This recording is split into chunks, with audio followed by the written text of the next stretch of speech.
Hola, c'est l'étudiante Bilo Kiongo Aimé de la L2 LMD Phasé à l'Université protestante au Congo. Alors, il nous est demandé d'exposer la contingente de la gestion des ressources humaines selon Nizet et Picholt. De prime abord, il faut savoir si c'est quoi la contingence. La contingence, c'est le caractère de ce qui est contingent. Éventualité, possibilité que quelque chose arrive ou non. La théorie de la contingence des ressources humaines propose plutôt d'entreprendre les bonnes pratiques des ressources humaines qui soutiennent la stratégie d'affaires de l'organisation. Selon Jean Nizet, l'administration de la gestion des ressources humaines est contingente, c'est-à-dire qu'elle n'est pas figée et qu'elle est toujours en interaction avec son environnement.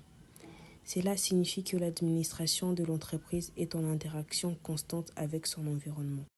Elle doit donc être flexible pour répondre aux changements dans son environnement et adapte ainsi son organisation.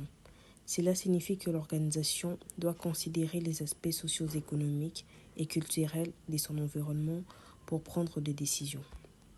Selon Picholt, la contingence de la gestion des ressources humaines comme une approche flexible et adaptable à la gestion des ressources humaines.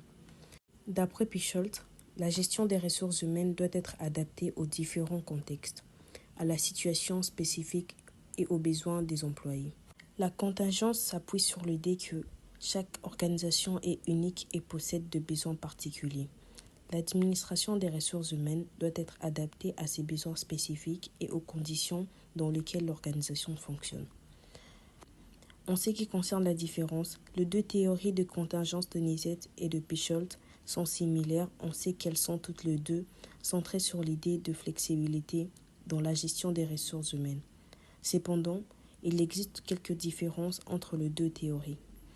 La théorie des contingences de Nizet est plus axée sur l'interaction entre l'entreprise et son environnement, tandis que celle de Picholt s'intéresse davantage aux besoins des employés. Nizet souligne l'importance de la communication et de la collaboration entre les employés et les dirigeants, alors que Picholt met plus l'accent sur l'organisation et la structure de processus d'administration des ressources humaines. Merci.